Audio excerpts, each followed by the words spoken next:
Israel ने Iran की परमाणु और सैन्य ताकत को मिटाने के लिए अपनी पूरी ताकत झोंक दी।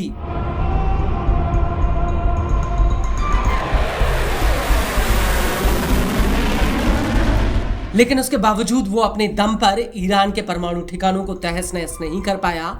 उल्टा ईरान के जवाबी हमलों में इजराइल में जो तबाही मची उसका नजारा अमेरिका तक ने देखा।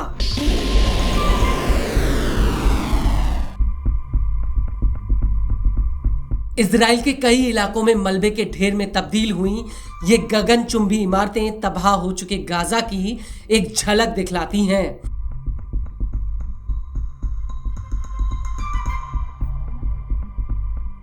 जिससे ये साफ होता है कि ईरान ने इजराइल के ऊपर जिन मिसाइलों से हमला किया वो कितनी विध्वंसक होंगी। यहां तक कि इजराइल का रक्षा कवच यानी एयर डिफेंस सिस्टम भी इन मिसाइलों के आगे नहीं टिक पाया।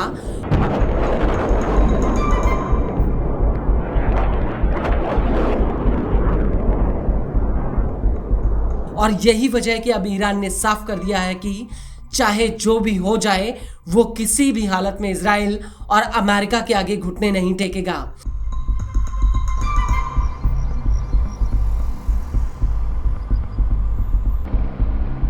और ईरान का यही जुनून इजराइल पर भारी पड़ा है। दरअसल इजराइल पर जवाबी हमले में ईरान के मिसाइल जखीरे से ऐसी मिसाइलें और ड्रोन निकले जिनके बारे में दुनिया अभी तक अनजान थी।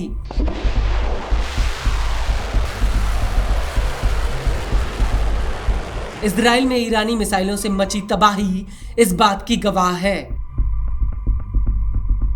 और अब इसी कड़ी में ईरान की रेवोल्यूशनरी गार्ड्स कॉर्प्स ने यह खुलासा कर दिया है कि इजराइल पर 23 जून 2025 को जो हमला हुआ था उसमें ईरानी सेना ने मल्टी वॉरहेड गादर एच मिसाइल का इस्तेमाल किया था, जिसने इजराइल में खूब तबाही मचाई है। और यह पहला मौका है जब ईरान ने इस मिसाइल को जंग के मैदान में उतारा हो।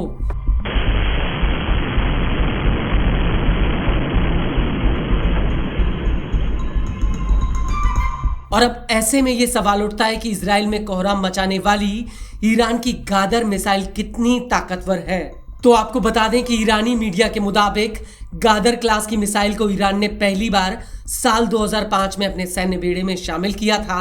यह मिसाइल साहब 3 मिसाइल का उन्नत वर्जन है जो एक मीडियम रेंज बैलिस्टिक मिसाइल है। गादर मिसाइल में 2 चरण वाला रॉकेट है जिसमें लिक्विड ईंधन वाला पहला चरण और दूसरा सॉलिड यानी ठोस ईंधन वाला दूसरा चरण है। गादर मिसाइल के 3 वेरिएंट हैं। पहला गादर एस जिसकी रेंज महज 1350 किलोमीटर, गादर एच की रेंज 1650 किलोमीटर, वहीं गादर एफ की रेंज 1950 किलोमीटर तक है।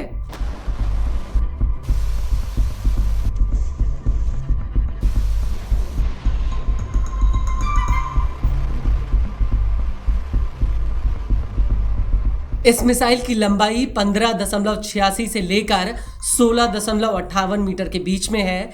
इसका एयर फ्रेम 1.25 का डायमीटर वाला है। गादर मिसाइल का वजन 15 से 17.5 टन के बीच में है। गादर एच मिसाइल की लंबाई साहब 3 मिसाइल के मुकाबले लंबी है, जिसकी वजह से इस मिसाइल में ज्यादा ईंधन आ सकता है और इसके ऑक्सीडाइजर टैंक भी बड़े हैं। ये मिसाइल 1300 से लेकर 1500 किलोग्राम तक का प्रोपेलेंट लेकर जा सकती है। खास बात यह है कि इस मिसाइल के एयर फ्रेम हल्के एल्यूमिनियम एलॉय कंपोनेंट के बनाए गए हैं, जिससे इसका वजन कम होकर सिर्फ 600 किलोग्राम तक है।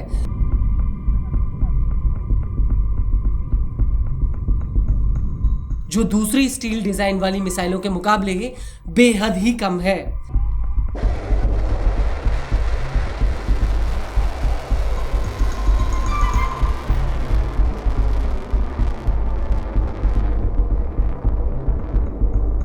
गौर करने वाली बात यह है कि इस मिसाइल के हथियार का वजन 1000 किलोग्राम से घटाकर सिर्फ 650 किलोग्राम तक किया गया है, जिससे मिसाइल की मारक क्षमता 1200 किलोमीटर से बढ़कर 2000 किलोमीटर तक हो गई है। और यही वजह है कि लड़ाई के दौरान इजराइल का फोकस ईरान के परमाणु ठिकानों से हटकर उसकी बैलिस्टिक मिसाइल के तहखानों की तरफ चला गया था, जिससे तेहरान के समूचे मिसाइल जखीरे को तबाह किया जा सके।